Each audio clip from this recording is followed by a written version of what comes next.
Inner Voice, a heartfelt chat with Dr. Foojan. Hello, everyone. Welcome to the Inner Voice podcast. It's so great to be with you.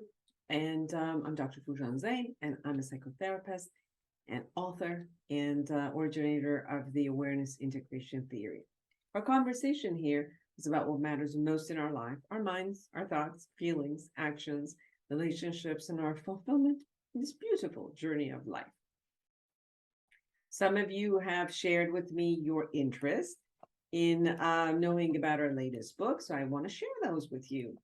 Our latest book is Intentional Parenting, a practical guide to awareness integration theory, with two of my amazing colleagues, Dr. Nicole Jafari and Dr. Eileen Manoukian. They're both experienced in child development. Dr. Manoukian is a researcher in actually early development, and she is the originator of Gem Educare, which has brought the awareness integration theory in working with infants all the way to 6 years of age. Dr. Jafari teaches in universities and also teaches and have done a lot of work with me in researching the awareness integration theory in different populations. This is intentional parenting. So you can see that we have taken different groups from infancy to toddler to, let's say, teenagers, preteen, school age, and even young adults, and have taken the awareness integration methodology and kind of weaved it through. Not only we've talked about cognitive development, physical development, emotional development, but then some of the matters and concerns that might happen in those specific ages, and how you can, through awareness integration theory, walk it through. So this book is for parents, for educators, for mentors, and who work with children. And I'm positive you will really enjoy them. The other book that I wrote is for psychologists and coaches, psychotherapists, coaches, all of those who wanted to learn the awareness integration theory and therapy, clear the past, create a new future, and live a fulfilled life now.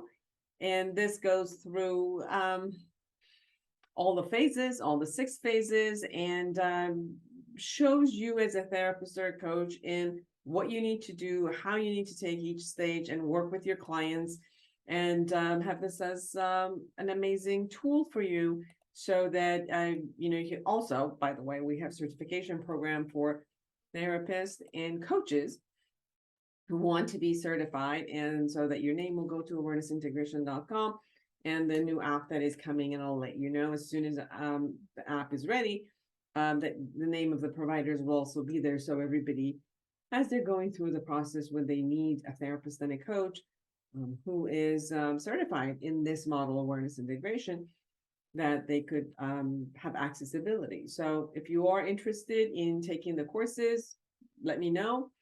And if you're interested in getting the book, and that's available for you.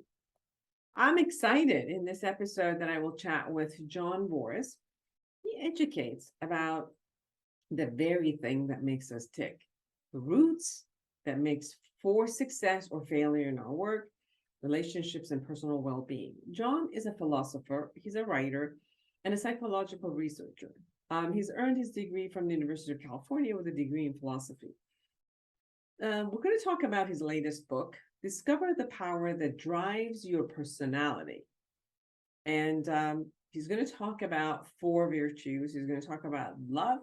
He's going to talk about justice. He's going to talk about wisdom and a power, which he says that these 4 are going to be a motivator in our personality. It's a great book. We have a great conversation. I really learned a lot. And I'm excited about taking the test and going through it and really look at it. So I'm positive you'll enjoy it as much as I did. This book is the result of over 20 years of application and another 15 years of research for him. By applying European discoveries into field applications involving hundreds of sales prospects, John invented a groundbreaking approach to personal inquiry that reveal the person's life, motivation, and authentic design far beyond just sales. You discover that our drive for happiness, meaning, purpose, and harmony manifest the hidden power beneath our observed personality, which he calls authentic self. So I'm positive you're going to enjoy the conversation as much as I have. I want to hear from you. So call me, text me, email me, any way that you like.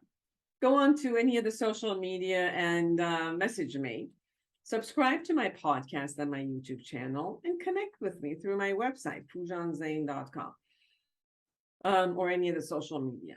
For some of you who love just self-help and you like to work with yourself and journal and do all of that, don't forget to get my book, Life Reset, the Awareness Integration Path to Creating the Life You Want.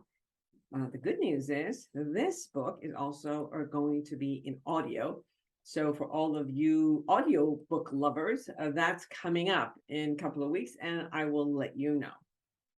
So without further ado, I want to introduce to all of you John Voris. Here he is.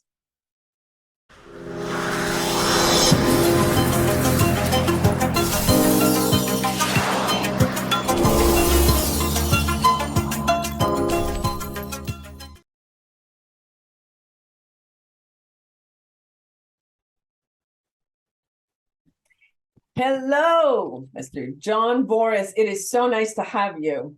Oh, thank you for having me. Yes. Well, we want to talk about your latest book, Discover the Power That Drives Your Personality, how 4 virtues define your world. And you're doing an introduction to the life themes of love, justice, wisdom, and power. And I know that you're coming from 2 different angles. One is philosophy, one is obviously, psychology, and bringing this together. So the first question that comes up for me is, why did you choose these 4? And what was your process that came through where you looked at the personality from these 4 concepts? Well, the concept of 4 came from me thinking of why is it we have north, south, east, and west, and how we describe the world around the globe in four different directions. And then I realized that there's 4 seasons, but there really isn't. It's continuous. 4 shows up quite a bit throughout history and philosophy. Many philosophers have broken up categories of personality types in 4s. So, of course, Carl Jung are focused on 4. And so that's, I began to look into that. And the more I looked into it, the more I found discovery. One was a surprise that occurred about a few years ago was UNESCO, United Nations Scientific Cultural Organization.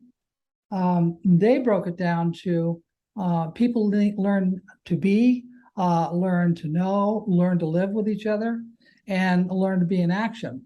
So that coincided with so many other things I had written. So I took that position, and then I wanted to find out if it's true. And I spent 20 years doing that. It's amazing to look at love, justice, wisdom, and power. And you brought love as the first. Like, was there a reason why? Did you prioritize them, or is like, no, they're exactly in the same level of priority, we're just going to take one and go at it? That came from Heidegger, the idea of care. He focused on care as a primary motivator. And that makes sense. That's how you start your motivation. But you care to do what? You care to learn because you want to have life have meaning. And you take caring and knowledge, and together they create a sense of fairness, or what we call justice. And the last one is to be in action. Many have written about that as a primary motivator. So I had plenty of information on the 4, and that order would make the most sense. So let's talk about love, which is, like you said, one of the primary aspects of survival, pretty much. A young infant, a human infant, if it does not have the love, just giving it food and shelter, it's not going to flourish. So love and the attachment that is there to the primary caretaker, maybe mother, maybe father, creates a lot of the essence of the person's motivation, personality, motivation for living, pretty much, like a purpose for living. And I know that some of the research that has been done, even on animals, whether they're the monkeys, or I even saw the latest that showed up with wolves, that the attachment that obviously dogs have, which we all experience it, but even wolves have created attachments, for example, with with like a human being that was around them, or other wolves, and they would really suffer when that attachment was not there, and the attachment based on love was going to be there. Can you share a little bit about the virtue of love? The love aspect is like you might say, starts the engine of motivation, because you care about something, you care for something. And I ask my clients, when you wake up in the morning, what's the first thing that comes to your mind? Is always going to be what you care about during the day. You're concerned. And that's in a sense, a source of energy, psychic energy, is to care. The caring moves into, I want to have my life to have meaning. I want to have relationships. Why? Because you care. I want to be in action because I want to change the world in some way. Why? Because you care. So it does always come back to the concept of love and caring, and as a primary motivator. And then that motivation, how do you utilize it during your everyday living? Like, how do you, from your methodology, bring this into an everyday living, let's say? So my focus was on symbolism. Most people learn symbolism being something like the apple on the Apple computer, or different signs. And that's how we look at a symbol. But in truth, a symbol is anything that has a name. Anything. That means the floor. That means your background. That means your name on the wall. That means what you're wearing. Everything about you resonates with who you are. Or you wouldn't be there. You wouldn't have these objects around you. And so if you choose to be around certain objects, those objects must in some way reveal who you are, the essence of who you are, not your character, your essence. And so by reading what's the objects around people and events, for example, you can discover the essence of who they are, what really motivates them of those four. So I would see that everywhere I went, because I cold called for 20 years. So I saw a lot of businesses, and their pattern was always the same. And loving people would be, they'd have a flower shop, for example. They would be in the hospitality. The justice people would tend to be entrepreneurs. Wisdom people tend to do a lot of research. And the power people, they're the actors of the world that gets things moving. And so you'd watch this, and we have all four, by the way, but one of them dominates, and that's what I look for, and I always find it. And what's more important is I've taught others how to do the same.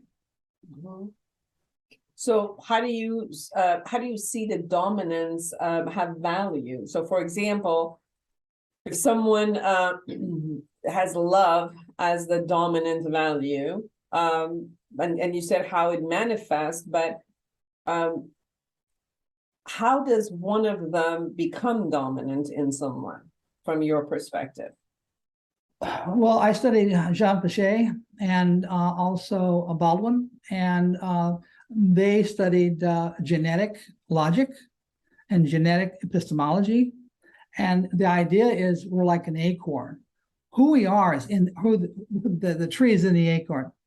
And as the tree grows, you see how it resists wind or doesn't, bends.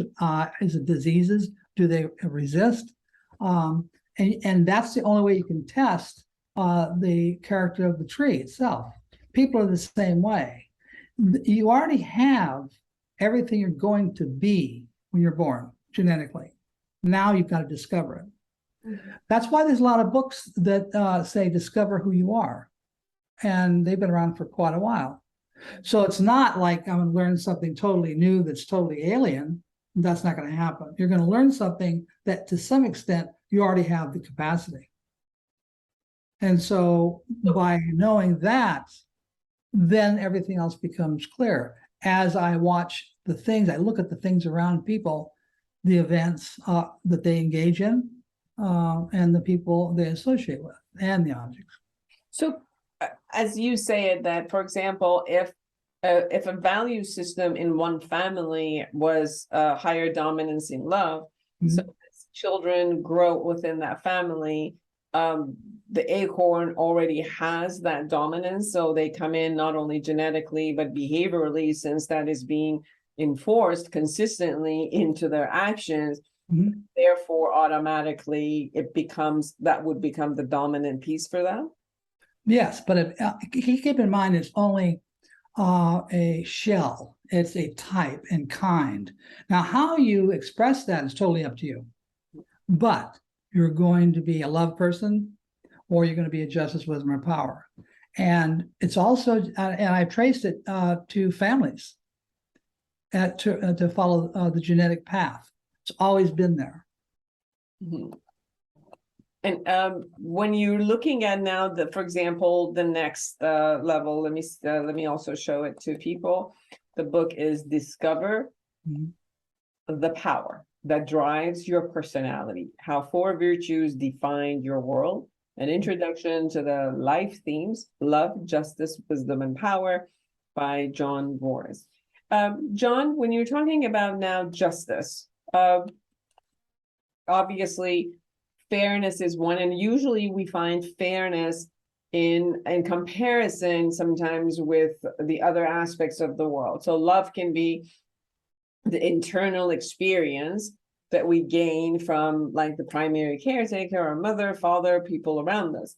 Justice, it appears that usually somehow it holds from outside of us. Like, we go to school and then we suddenly see, or we have a sibling and we see our sibling having something and our parent says no to us, and it's like, okay, fairness is, if my sibling has a pair of shoes you just bought, or a gift you just bought, or you gave them ice cream, I should be having the same thing.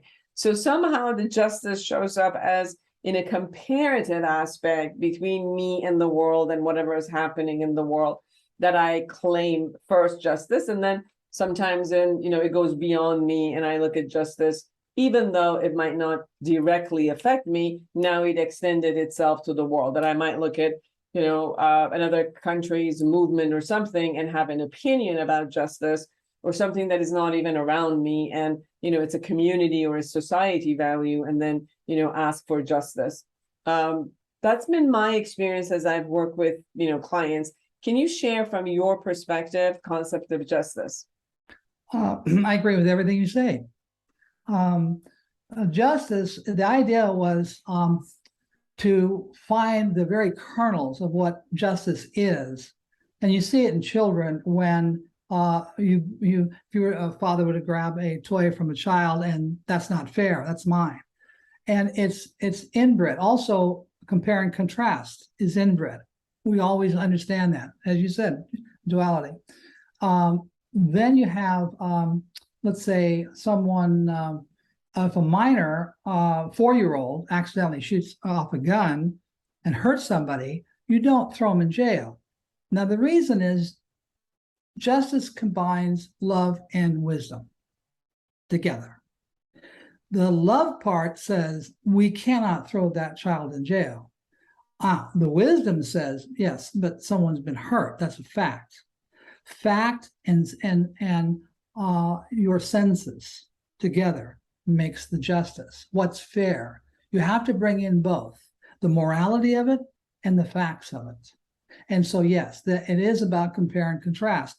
And it enables us to bring together objects and meaning, two different things. So the justice side brings in duality of the justice, of the wisdom and the love. And it comes in many, many forms. And you also, in your book, share about the justice of strength. Like a person who has justice, they have a strength, like striving for and embodying balance and harmony, able to manage and organize a lot of diversified inputs that are coming from the world. They can find patterns in everything and seeks fairness and balance of power, resourceful. You say they're pretty much natural entrepreneurs. And you also talk about challenges. So you go through each one of these four and talk about the challenges and the strengths. And the challenges you shared was trouble accepting compliments and giving them, fear of being wrong and harming others, perfectionism and constant retweaking, exhausted by so many alternatives, and procrastination, and can definitely, part of the challenge can become passive aggressive. So when you're bringing this into the motivational aspect of the personality, you're saying that because when we talk about personality, we're talking about a filter. Like it's as if, we just put on this other, glasses on. Like if it's a one red glass, so then we're going to put a blue or a brown or whatever, or a gray, then we're going to see the world from that aspect. Because that would become the personality. And when we view the world from that personality or virtue, then it affects about how we're also perceiving how the world is. Is that accurate in what I'm? Oh, absolutely, yes. The way I approach personality is it's how we behave. It's all about behavior, first of all, personality. And it's how we behave. What I wanted to know is, rather than what you want, and I don't want to know why you want what you want, I want to know why you have desire to want to want. Very different. Because now I'm getting down to more of the essential of who you are. I mean, that personality, as you said, is really socially governed, taught, learned. Think of it this way: we could have been born anywhere in the world, and your parents could, and you would have been born. You could have been France and Germany and Brazil, whatever. So that genetic material is there. One is to bring on the attributes of who you're going to be, but at the same time, you have to have the flexibility and the genetic composition to be able to meld in with the culture and learn the culture. So it can't have any content, only form. So you can be in Brazil and fill that with what you're going to learn about that culture. And so that's what people see. Many people even say that the personality is actually taught from other people by seeing other people, mothers and fathers and just other students, etc. And so I take and I separate them out, the authentic and the synthetic. The synthetic is the synthesis of what you've learned in that culture. The authentic is who you are. Yeah, I like this distinction you just made, which is there's an aspect of your personality that comes from internal processes, and it is there, and a lot of it is genetic and shows up, and you're calling that authentic. And then you're saying what we pick up from the world, we role model from the world, and we kind of bring in and accumulate. You're calling that synthetic. Mm-hmm. And also on the synthetic side, there's where change occur. Mm-hmm. But not the authentic, because you'd have to turn into another person. So you're saying that the whole concept of change can only happen on what you see and hear from other people, values you've taken from other people, and those you could actually shift. But the genetic factor, it's regardless of the behaviors that you do, it's not going to change. It's yes. And so let's say John wants to learn how to organize, and John goes to a course on organizing. John learns the material in the course. John takes that material home and John applies it. John becomes organized. He's never been organized before in his life. That's the synthetic side. But John was always there, wasn't he? Mhm. That's the point. John never left. The essence of John, not the character or the manifestation of John found in personality, but the essence is still there. So as I'm talking to you, we're also going to look at this, just pops in my mind. It's also looking at was reading these about set points, like people come in with a set point, because we've heard, we've heard set points about body concepts like weight. Many research on happiness was saying, like, people have a disposition of happiness, which they have a set point. Doesn't matter how much you go around, you're just going to come back,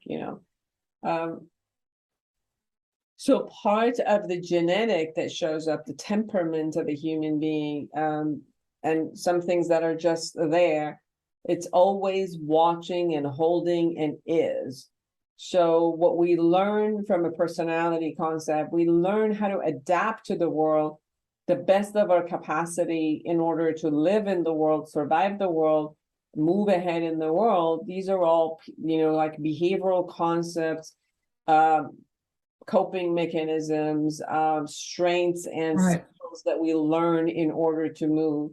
However, the one who's there and watching and deciding to do all of this is the authentic one, which is stable and has shown up in that way. And then it just does the coping mechanism and moves forward and does all of that. Is that what I'm hearing? Exactly. And so in a course, I would say, think of an event, a happy event when you are, say, 10 years old. It could be your Christmas or birthdays, whatever it is. And to have yourself in your mind. Now describe yourself. And how did you cut your hair? What did you wear? What were you doing?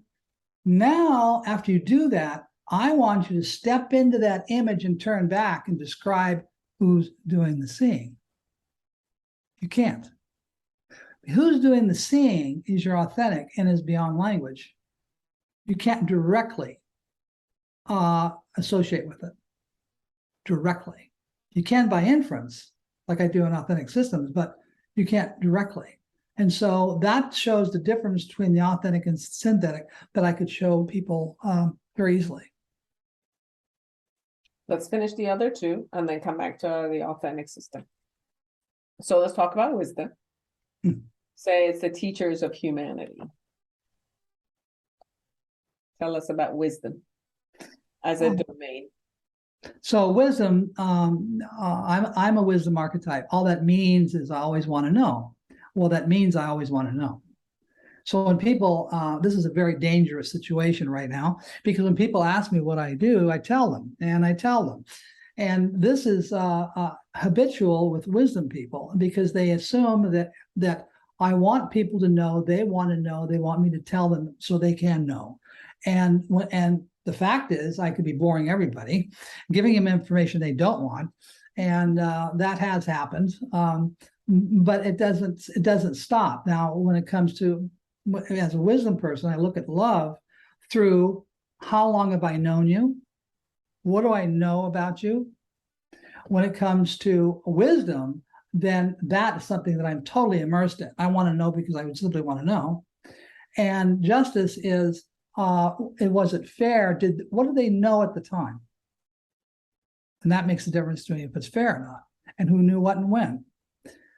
Power, I look at, are they using it wisely? That's a wisdom person. So they have all four, but that's what dominates. And you share the strengths are people who are dominant in wisdom is they're curious and open-minded, able to process vast amounts of information, objective and discerning and patient and diligent, idealistic and embracing of ideals, and clever. and resourceful in their thinking ability. And the pitfalls or the challenges could be, like you said, being seen as intrusive or overly inquisitive, overwhelming people with information, being insensitive, and becoming suspicious of others. Interesting, becoming suspicious of others because they keep looking at different types of information about others. I want to know why. Why did you say that? Why did you look that way? Why? That's what's going through my mind. Okay, got it. And let's go to power. Power people are so misunderstood. Power people they're the agents of change. A real clear trait of a power person is they really don't care what other people think of them. And there's a good reason for that. There's certain people that they would care what they feel about them, but they don't, because they can't afford the time it takes to learn the different opinions of everyone else. They have an opinion of getting a job done, and they don't want to hear about everyone else because they feel they have the right way. Now, once they're given the job, then they're going to see it through.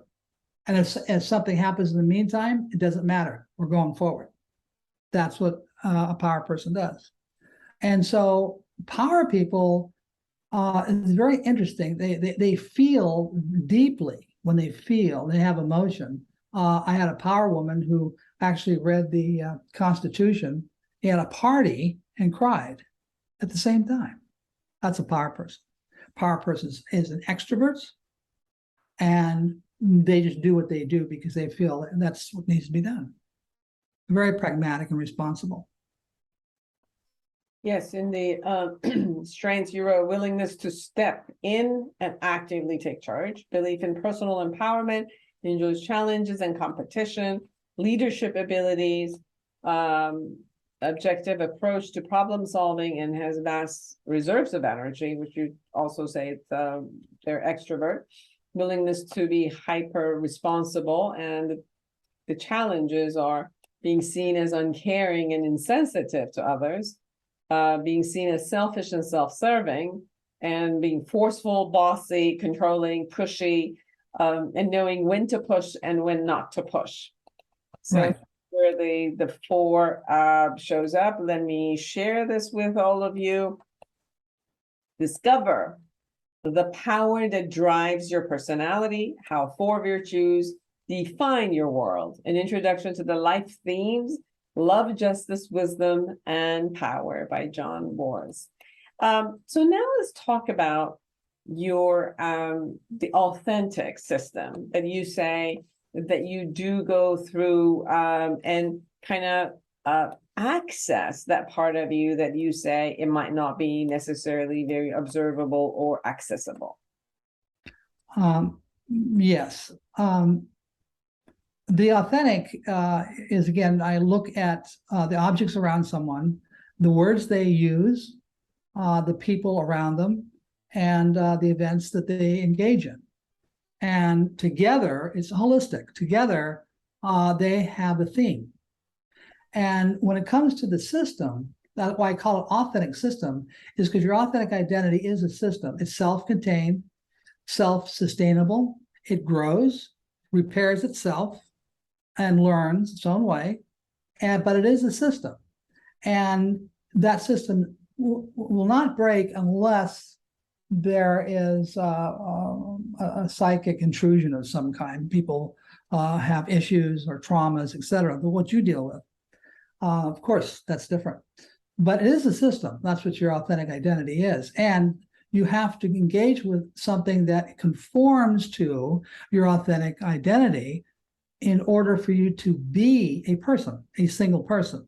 So you're born in the world and there's lots of values you could have taken, but you don't. You go through it, you go through experimentation when you're young, and then it slows down and you have a sense of self, and you maintain that sense of self the rest of your life. Is there a point in us to getting to know the authentic self, or can we just assume that it's there? I know from a wisdom theme concept, obviously people want to know because they're knowers and they're curious about that, right? But Right. beside that, beside just doing, kind of being curious about knowing, and when you say it's not a direct access to it, and how we access it to get to know it is through the manifestation of it around us. That's what Right. right? So Right. relationships we manifest out there, whatever results we're creating, it kind of mirrors in who we are. Right. So Right. then, we could kind of go back and look at the outside and then change the lens and seeing what was this motivation and where did it show up from, and then have an assumption of, oh, okay, well, that was the motivation and this is who I am. Is there a benefit in getting to know the authentic, or can we just trust it that it is? Like, do I have a benefit in testing the air consistently, or just know that air is here and I'm breathing it? And obviously, if I can't breathe it, I'm dead. So there is air and I have lungs, and this is happening consistently on its own. So therefore, I don't need to necessarily see it. But I know and I trust that is. That occurs with everyone on an intuitive level. And what I do is I'm not going to show them something that is truly remarkable in the sense that I really didn't know I was like that type of approach, but rather I affirm and validate their intuitions, what's going on. I validate it. So they've always known, I've always known I've been curious, but now since I know what wisdom is, I can extend out much further and find out why I do even the most trivial things. I couldn't do that before.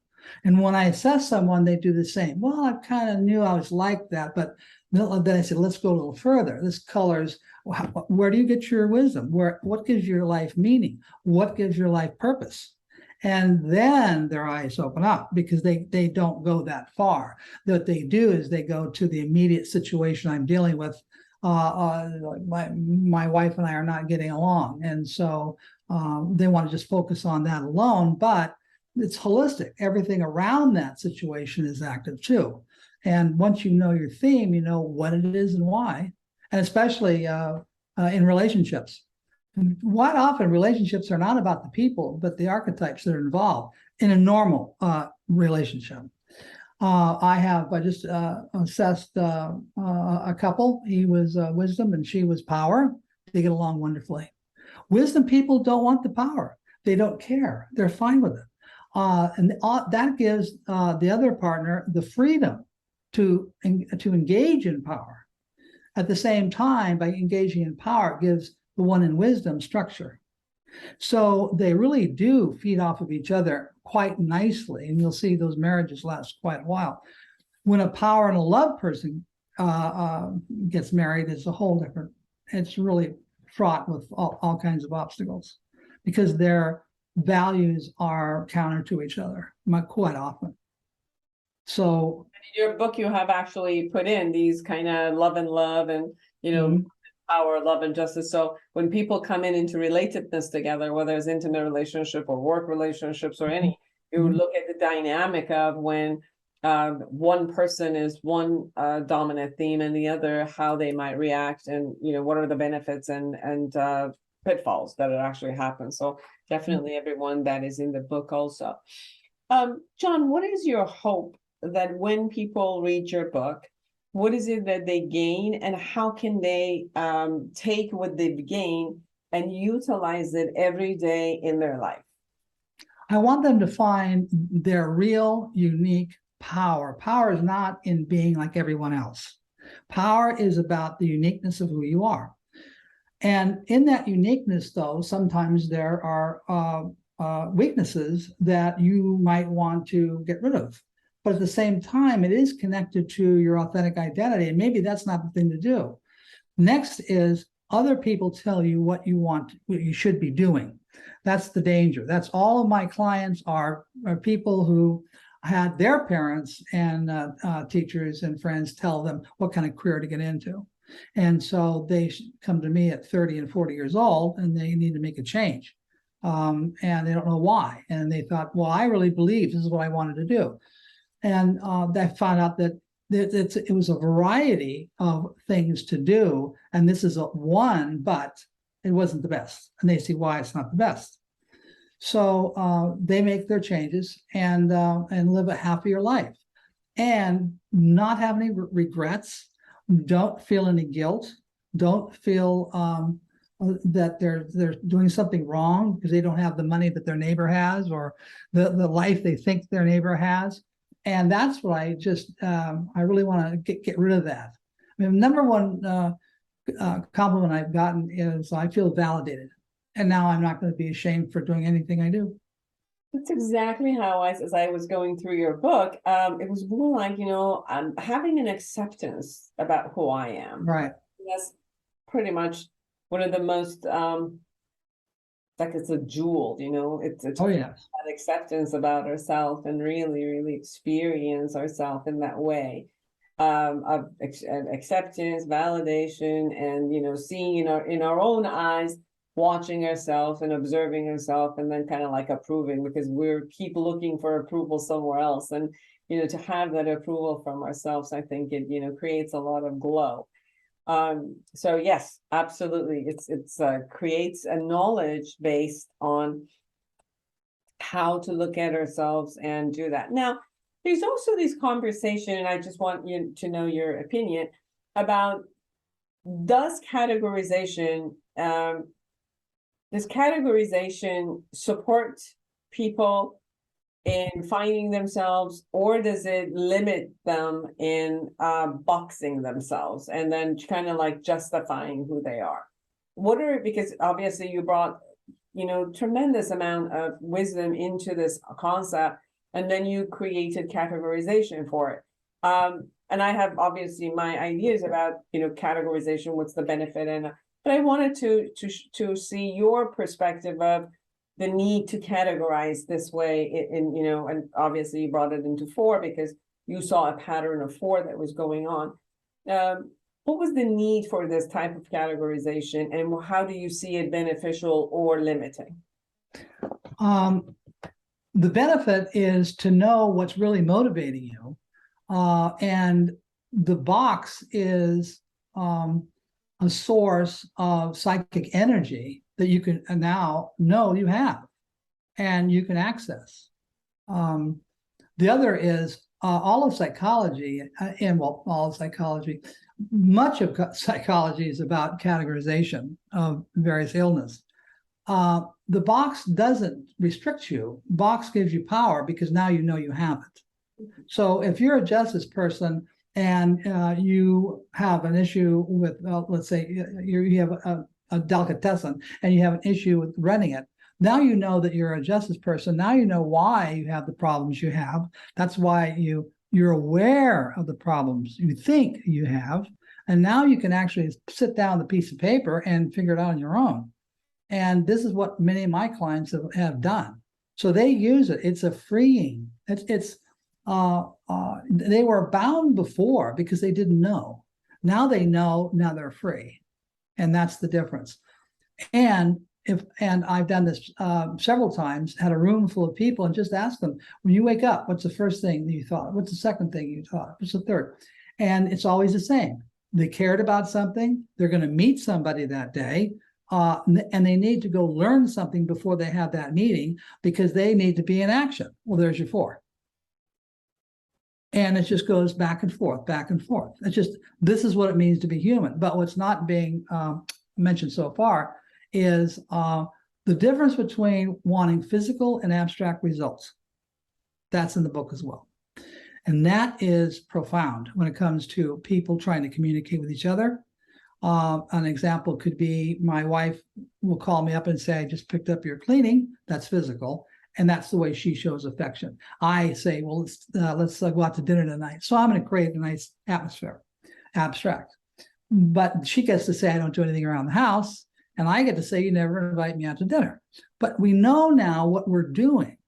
And couples have that issue sometimes. They're really communicating, but one's after the physical or the abstract result. Another area that's missed is rejuvenation.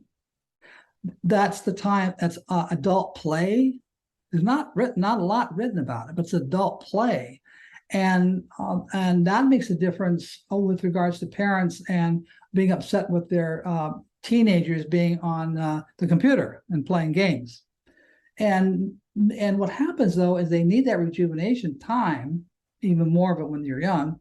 And that enables you then to go into your, in a sense, your system, your authentic system, and work it. And then you're tired, you want to break, and you do something totally different from that. And so I give people permission to do that.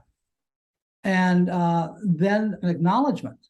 Everyone has their own form of acknowledgement. You do things because you're acknowledged a certain way. And so once you identify what people are acknowledging for really, then that changes what you're doing. So there's different aspects. There's 12 points to the assessment. We've only discussed 4.